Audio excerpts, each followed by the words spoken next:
This is Duke University. For more than 30 years, Greg Tate has been one of the most innovative, creative, and passionate critics of Black culture. Writing largely from his perch at the Village Voice, publishing books like Flyboy and the Buttermilk and the edited volume, Everything But the Burden, Greg Tate has often been the voice that everyone has wanted to hear when talking about what was new in the world of Blackness.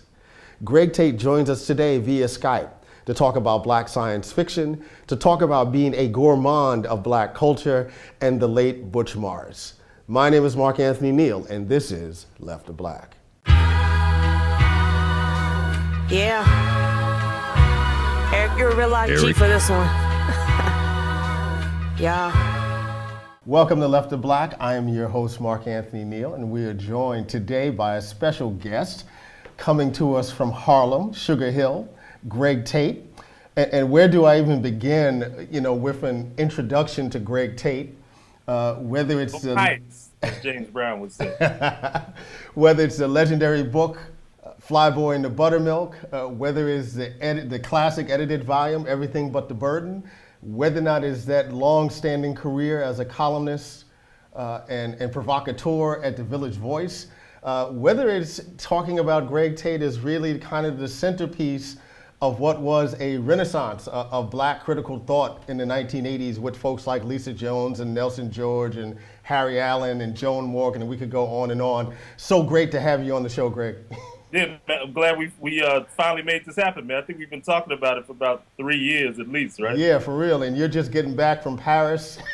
so hopefully you've dealt with that jet lag a little bit.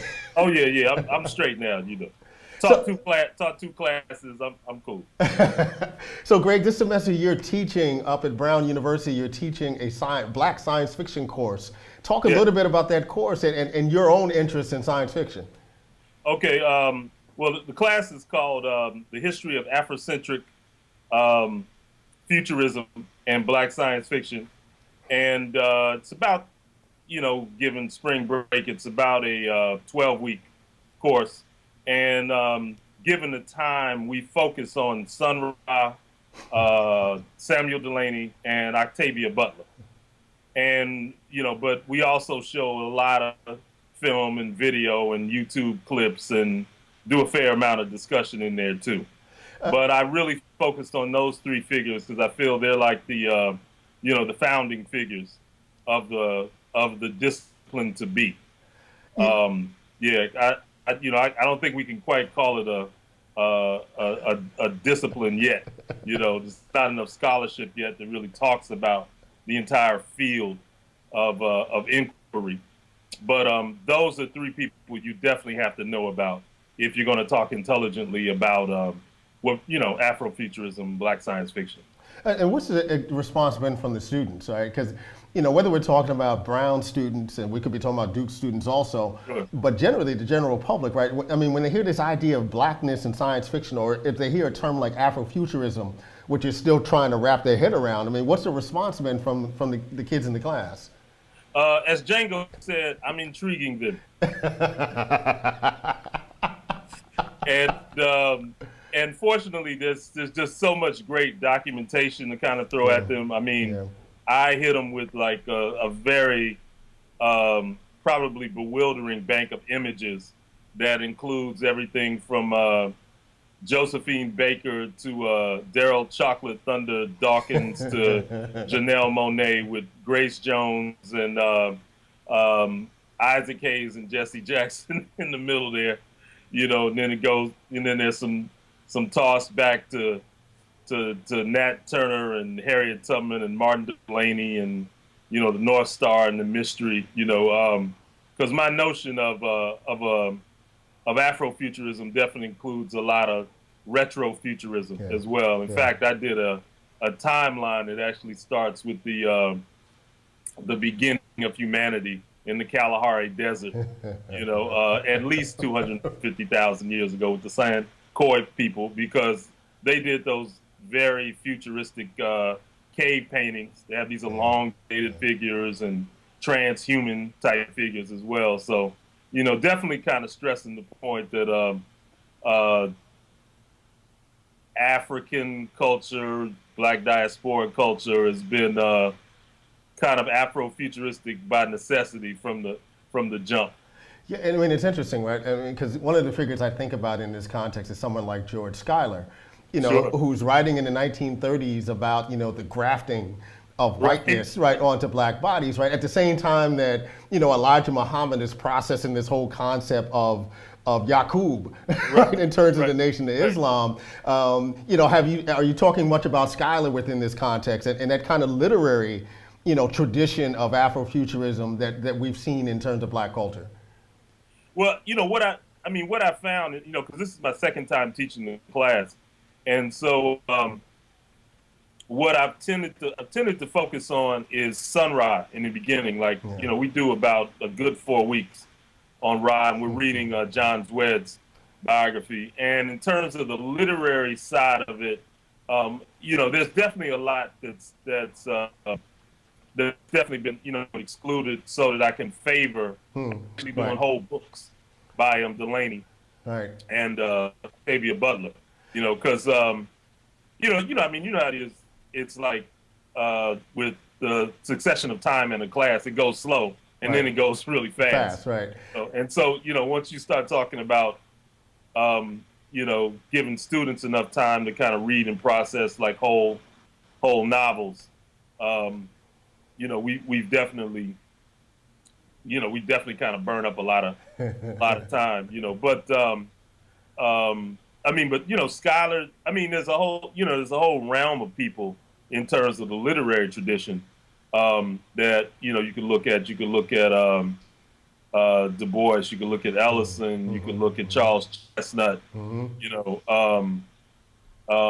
then you can even look at something like the bondswoman's narrative. In terms of just an alienated consciousness reflecting upon a very kind of brutal alien world. So yeah, I think as I go through further iterations of the class, I definitely want to kind of bring in more of more literary examplers. Yeah.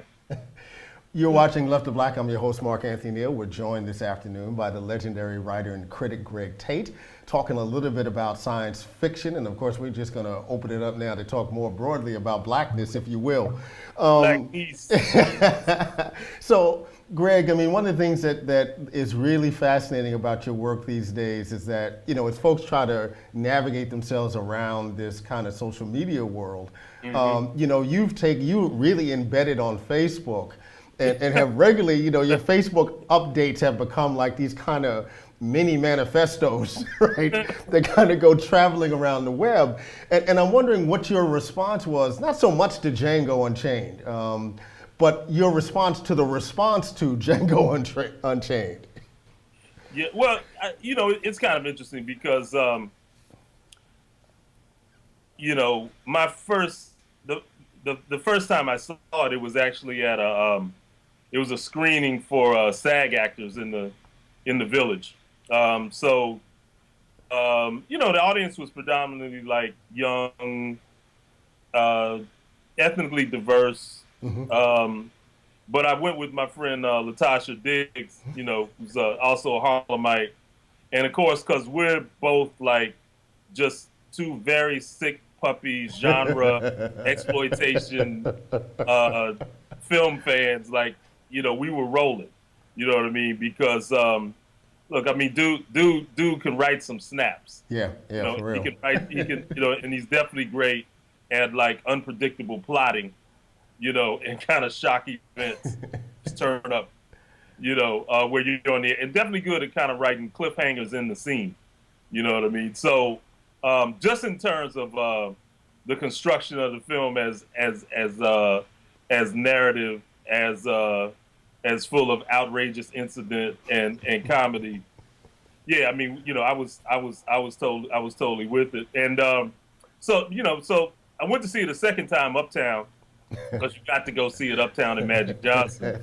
But it's just one of those funny things with timing, right? Because you're going to get, even with a predominantly black audience, you're going to get a variety of responses depending on when you go. So I went Friday night, which turned out to be like a couple's date night. You know, so brothers were being real cool. And so, folks laughed more than they did down in the village because they weren't uncomfortable with laughing. You know what I mean? Because that's definitely, in the spectatorship of Django, like hearing people talk about the audience responses has been as interesting as some of the more critical responses, right? Just that whole kind of gestalt of an audience, you know, which, you know, anybody who, you know, if you lecture, you perform, you just know, like, sometimes they're with you, sometimes they're not, and they can fall. You know, I mean, I know that, like, just performing, like, if you do a series, say you do 4 nights, Thursday through Sunday, each audience is going to give you a different kind of emotional temperature, you know, depending on what happens on those days, right? Yeah. You know, so, you know, so it was interesting seeing it uptown because, like, yeah, there were definitely places where some people were howling and some people were just real somber and subdued. You know what I mean? But, you know, I mean, that told me that the film was really kind of working on this deeper emotional level that film needs to work, you know. You know, and, you know, I mean, and, you know, it's interesting, I think, to be in this moment of thinking about white artists telling black subject stories in a way that resonates with black audiences, kind of, you know, in a way that clearly says the person has done some homework. Analogously to an Eminem and an Amy Winehouse. Right? You know, where, you know, and an Adele, where you, on a certain level, you either say, you know, you kind of back off your vestigial nationalism and just say, wow, those are some really soulful white or those are white artists making black music, you know, or black art, you know what I mean? Which, you know, will probably be is debatable for some folks, but I think it's a debate we're just going to have to enter into just because the Black Atlantic aesthetic has just become so pervasive, so dominant, you know, into kind of everybody's nervous system now. And someone like Tarantino, just because of, you know, his background, his mother's choice in, like, dates, you know, his own fascination with blaxploitation cinema, you know, with Pam Grier and Fred Williamson. You know, and he's kind of an early, he was kind of like an early harbinger of this new white man. Kind of white artist. You got a white black artist. You know?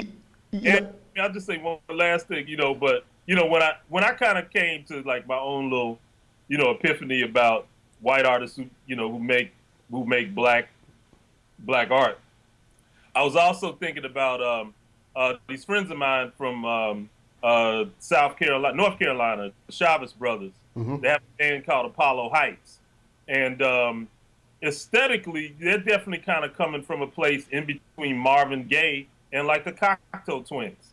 You know what I mean? And they did an album a few years back that was called Black Music for White People, which is their way of addressing kind of the dilemma of the black rocker relative to this whole notion of where they fit in the rock realm, where they fit in the black music realm. What happens with people who exist in the interzone, you know what I mean,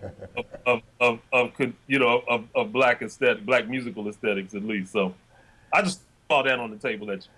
We're here with Greg Tate, legendary critic and writer, longtime with the Village Voice, the author of the classic Flyboy and the Buttermilk, and of course the edited volume, Everything But the Burden.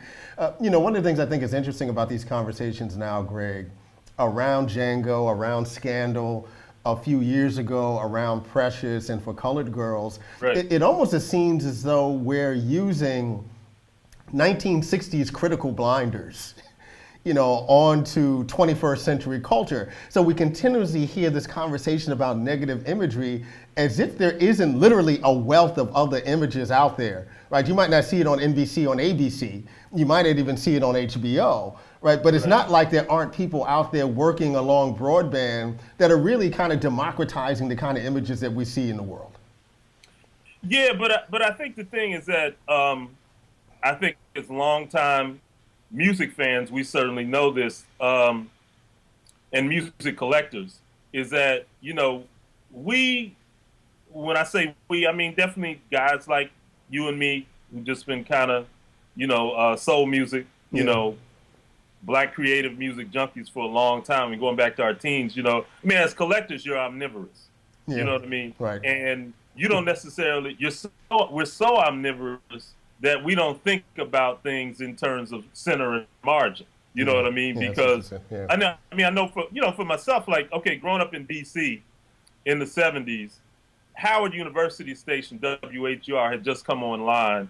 Their programming format was called 360 Degrees of Black Sound, right? Or Black music or Black culture. So, that meant that I was going to hear Earth, Wind, and Fire and Muddy Waters and the new Shaka Khan and the new Al Jarreau and Sun Ra and Billy, like in the same hour programming block. But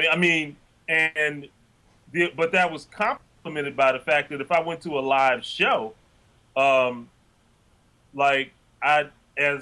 go to a bill that was literally this bill, which was Mandrill, Bobby Womack, Last Poets, and Carlos Santana's brothers band Malo, right? And I remember I was having dinner with Questlove from the Roots. So we were at this academic function. There was dinner afterwards, and I told him this, and he couldn't believe that the same people went to hear all of those bands. Same bands, right?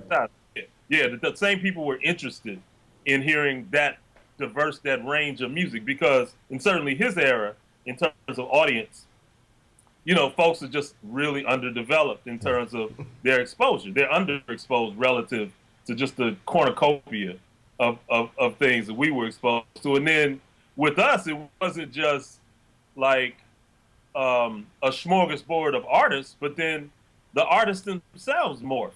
Let's just take Sly Stone, right? Like, if you look at Stand, which is followed by There's a Riot Going On, which is followed by Fresh. Right. That to me is analogous to the first albums by Public Enemy, A Tribe Called Quest, and De La Soul. Yeah. Right? Yeah. You know what I mean? Like, in terms of just like, so in one guy, or Stevie Wonder, come on, Jimi Hendrix, like, it's like we developed a different, we developed like a gourmand kind of palate in terms of musical expression, like those of us who kind of came to maturity in the 70s and 80s. So fast forward to now, I think that, like my sense of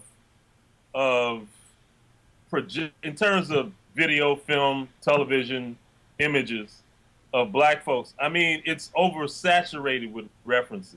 Yeah. You know what I mean? Yeah. But I think that what's going on now is like people are experiencing a kind of lag time between just a great deal of unfortunate ignorance about kind of the wealth and the variety of experiences they can have. Because, as Flip Wilson said, we are the people of the church of what's happening now. And for better or worse, like that kind of that call of the modern, as it's reflected in popular media, is people's overriding experience of who Black and what Black people can be representationally, in film, TV, and so forth. But even generationally, it's like, I mean, basically, you look, when people see a color girls, but marqueed as part of the Tyler Perry brand, yeah. Or you see something like Precious, which has all these familiar black people kind of in situations. Like, you're not going to see Lenny Kravitz the way you see him in Precious anywhere else. You're definitely not going to see Mariah Carey. Right. Mariah Carey sees herself in her house. I don't know if that Mariah Carey exists like she first gets up in the morning, you know what I mean? But, and then, I mean, Monique down the line, you know what I mean? So, what I think what we're looking at is that there's a certain kind of there's a certain kind of risk taking, though, that I mean, look, I thought Tyler's Color Girls was an abysmal failure for a whole lot of reasons, but there's definitely some outrage stuff in it. You know what I mean? I mean, it's like, just Janet Jackson in there alone. Like, that's like an image you got to consider, because you don't know that Janet. Right. You know what I mean? Like, and he may have tapped into something about Janet that kind of resonates with things we may think about, or gossip we've overheard. I mean, because for real, I mean, when you consider what he's done with her in those Why I Got Married movies, consistently he gets something out of Janet that we've never seen before. Yeah, and I think, in some levels, like, well, I mean, these are two things, just to kind of narrow it down. I mean, I was talking to somebody about this the other day, is that, I mean, most of our most advanced thinkers, critical writers, up until very recently, have been people who are either dealing with the politics, the history, or the literary tradition. Yeah. We're only starting now to develop people who are really sophisticated in terms of their analysis of images, right? Of visuality, right. Of the whole question of spectatorship. So Nicole Fleetwood, right. Been on your show, is definitely one of those people. But then there are other people in terms of the artists, the visual artists that I think about. The Kara Walkers, Wangechi Mutus, Hank Willis Thomas, right? Yeah. Yeah, it's curated. Kelly Jones is curated. Right. I mean, right. These are people who actually, I mean, have the background and the breadth, and as well as kind of like the kind of race man, race woman passion for the culture to really be able to lay these things out in very 21st century ways.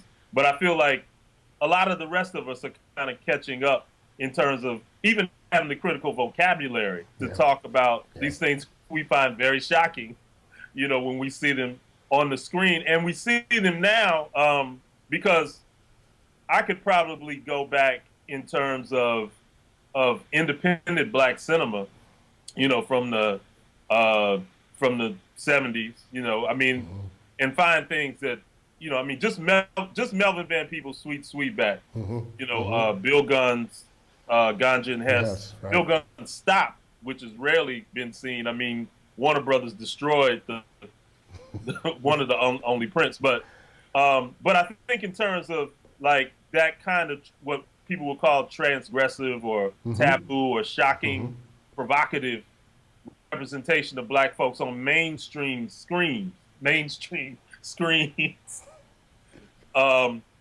is still is catching people off guard, and they're trying to figure out how to. Well, I mean, they're doing what I mean. The thing is, they're really doing what cinema is kind of set up to do, which is kind of go right past all your your blinders and your barriers and your safeguards. Right. It goes right into your subconscious, and then kind of bounces. Excuse me. Goes right into your subconscious, and then kind of bounces right into your frontal lobe, and you're just sitting there having like a kind of racial anxiety fit, because of how this work is just, this imagery is just kind of beating you up, and it's not apologizing for itself. It's not explaining itself. You know, it's not rationalizing itself. Right. It's kind of and in fact, you know, I mean, what it's really trying to do is trying to kind of provoke folks into a less than logocentric or rational response to it. Yeah. You know, if it's working, it's like they want to hit you emotionally first, and then they'll just leave you in whatever state you are to figure it out for yourself. You know what I mean? So, and I mean, the thing is just because, like, now it's like now folks got access. Right. You know what I mean? Right. Like, right. You know, I mean, you know, you and I definitely, like, you know, as cats to kind of go back to, you know, just rappers' delight. You know what I mean? But I mean, you know, but you know, really kind of like as the kind of ground zero of this kind of global penetration of a pre-existing kind of radical black aesthetic, you know, that now has just permeated the entire world, you know, especially in terms of myth making, media making, archetypes, stereotypes, notions of production, you know, trans ethnic kind of traveling aesthetics, all that kind of stuff. You know what I mean? But you know, if you go back that far, we have the benefit of kind of watching this kind of slow upward progression. Like, I mean, we literally, like, you know, like, you know what the culture was kind of before Rapper's Delight. You knew how that transformed things. You knew what happened 5 years after that. You know, but things are kind of moved. They're moving this real sequential way. You go all the way through the 90s. You go to, you know, MTV, you know, finally putting, you know, hip hop from being, you know, in the margins, Yo MTV Raps, Fab Five Freddy, on it, what's it, Midnight or something? Right. It's dominating the programming to the degree that MTV just decides, the hell with it, we're not even going to do music videos anymore. Right, we're going to do all this other mess, right? But it doesn't even matter, you know, by that time the die is cast, right? You know, we're like so up in the matrix, like we define the matrix, you know, in terms of the dominant kind of cultural memes, you know, and you know, but I mean, what's come along with that definitely is like this greater market penetration, market access to the means of production, and to major distribution. I mean, it's just things that, you know, people who were working in the 60s and 70s couldn't have imagined. You know, yeah, right. In terms of the most visionary kind of folks. Yeah. You know what I mean? So yeah, so you know, we're in a moment now where it's like Shona Rhimes. It's just she's making it happen. Like, she's got like 3 shows. There's a sister that's got like 3 shows on mainstream television, right? You know what I mean? And that really that only are peripherally speaking to her experience as a black woman in America. You know what I mean? Because I feel, you know, I kind of like, it's like I kind of feel about those shows the way I feel about 50 Cent's like Get Rich and Die Trying. Like, man, the story of this guy surviving like the 9 bullets and coming out of the hood, that's the least interesting thing about his life. Right. Me, what's interesting is like, I'm with Burnt Sugar, in going to my band Burnt Sugar going to a jazz festival in Finland, and the plane is held up because they're waiting for 50 and his manager to show up. It's surreal, right? It's like... But I'm also like, I don't know exactly why he was going, you know, to Finland, but I'm imagining like, oh, he's probably going to do some show for Nokia over there. We're here with Greg Tate, longtime columnist for The Village Voice, writer, cultural critic, foundational member again of what was a black critical renaissance in the 1980s. Greg, while we have you on, recently Butch Morris died, and then you talked a little bit recently about, you know, what kind of the rank and file know about, you know, blackness, and so Butch Morris is not one of those folks that resonates with folks who are listening to Drake or even who listen to Marvin Gaye.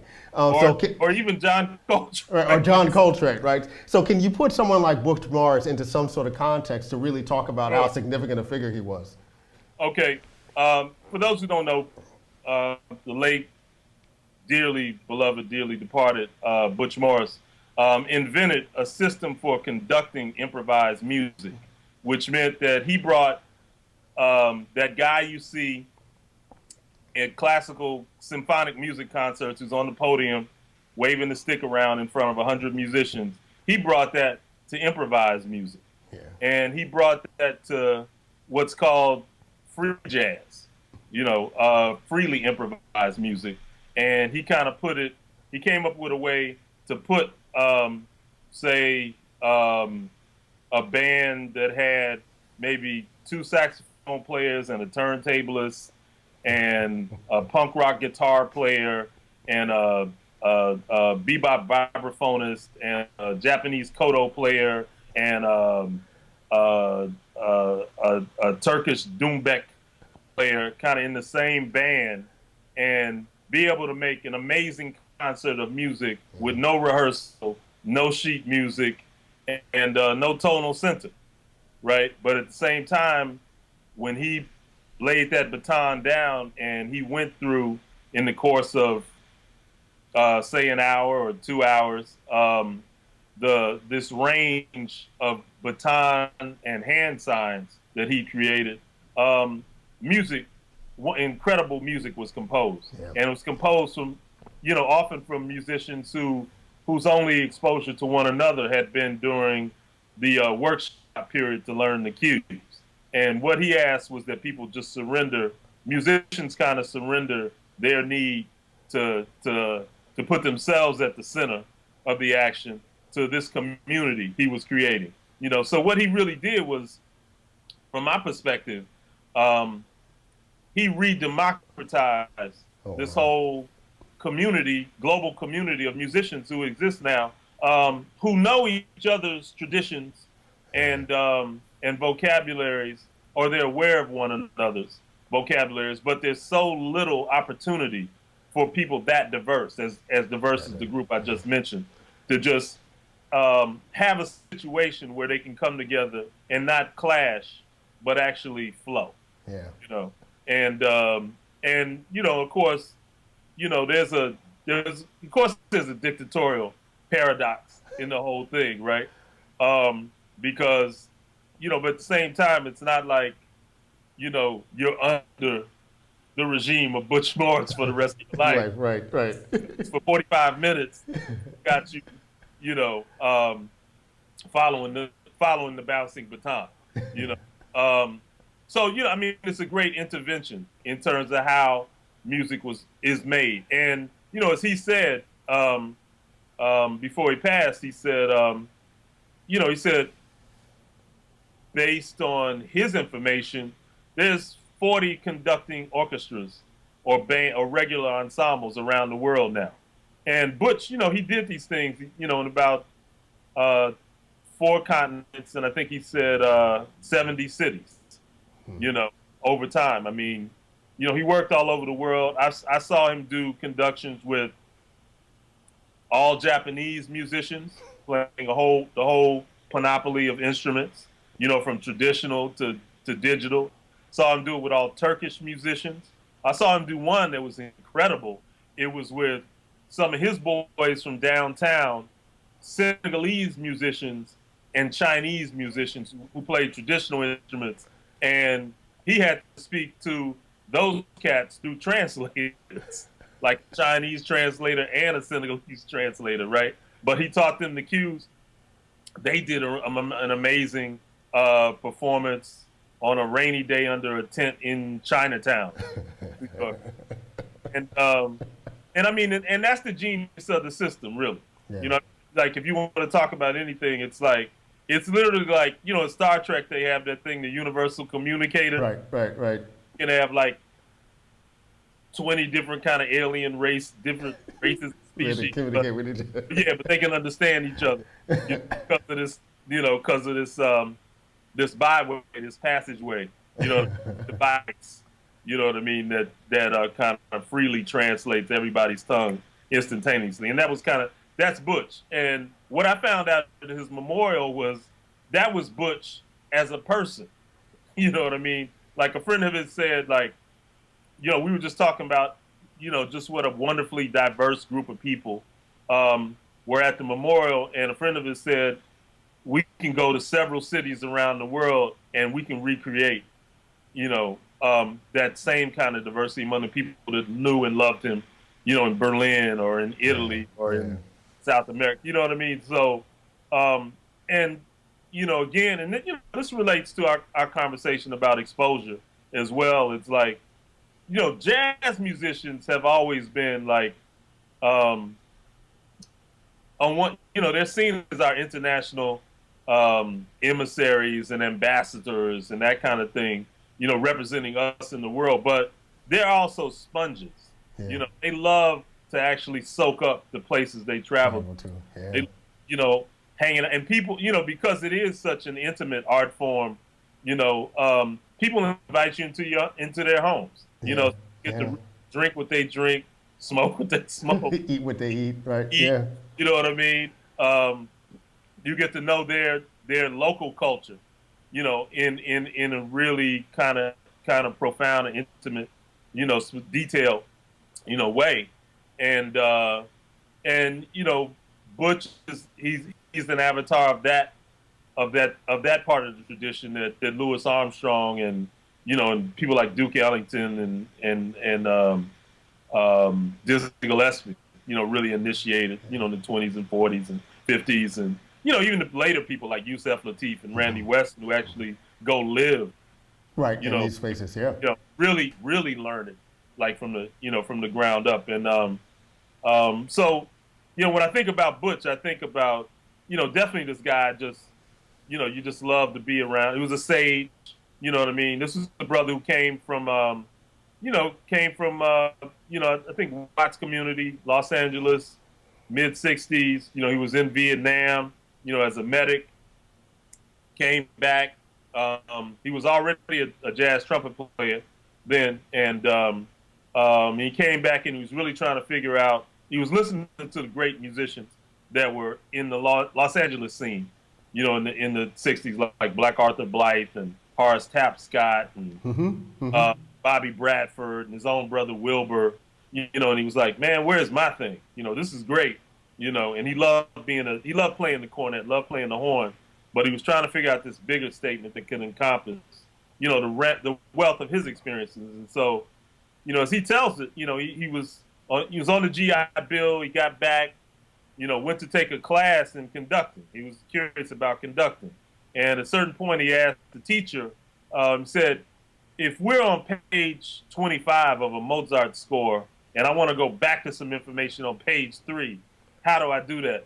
And the teacher kind of looked at him like he was crazy and just said, well, there's no way to do that. And he said, well, I've got to find out how to do that because that's what I want to do. I mean, it's like dudes talking about iPads, right, and Kindle, right? Dude, well, that's the thing. I mean, this is the thing about conduction, because I won't get into a whole technical thing, but the thing is, like, he can really do, and the lexicon he gave us, it really allows you to do the same thing with musicians that you can do with Pro Tools. Right? In terms of just cutting and slicing up beats and bits of it, rearranging it, the way you use memory and storage retrieval. He did that with live cats, right? Like there's a gesture, it's called memory, right? It's like a finger to the dome. And so you learn memory 1. And in the concert, you may have to learn memory 1, memory 2, and memory 3, right? And he told me, he said, a musician asked him once, like, well, how many memories are there? He said, I got 5 fingers on each hand, right? And I think I saw him kind of whip as many as 4 memories out on cats in the same show. But somebody told me they were in a conduction where they had to remember about 6 memories. And sometimes you have to remember them as an individual, and then sometimes you have to remember them as part of an ensemble. He may break the ensemble or subdivide the ensemble so that you've got this side over here. It's got like 6 memories that he may call on, And one cat was telling me, one of the cats who played with him, he said, you said, man, you know, he asked me for something and I'd gone on to something else. I couldn't even remember it. You know what I mean? And he said, I asked him, I said, come on, Butch, do you really remember all that? He said, yes. And he did. We've been joined this afternoon by Greg Tate, longtime cultural critic, most famously for The Village Voice, one of the founding writers for Vibe magazine so many years ago. The author of Flyboy and the Buttermilk, which we are waiting for that new edition of from Duke University Press. Soon come. The edited volume. The edited volume from almost a decade ago, Everything But the Burden. And of course, you know, working with Burnt Sugar, his musical group. It's been a pleasure to have you on the show today, Greg. Oh, man. Great yapping at you, brother. And while I have you here, let me just say this, you know, you're not that much older than me. No, but when I was coming up in the 80s and reading you and Nelson, and Nelson was great because he gave me this context to talk about cultural history. But you were the one who were like, well, yeah, we could do that, but we got to do it with a certain amount of style too, within that context, right? And for me, it gave me the parameters to think about what I could do, right, in terms of being a writer and a cultural critic, and I'm always going to be thankful for you for doing that work. Thanks a lot for joining us today, Greg. Hey, man, thanks for having me, bro. Beautiful. Peace. Yeah. Eric, you're a real IG for this one. Yeah. All black everything. All black, you know. All black in the name of all my black heroes. All black everything. All black polos. All black medallions, yeah. All black, you know, say. All black everything. All black, you know. All black in the name of all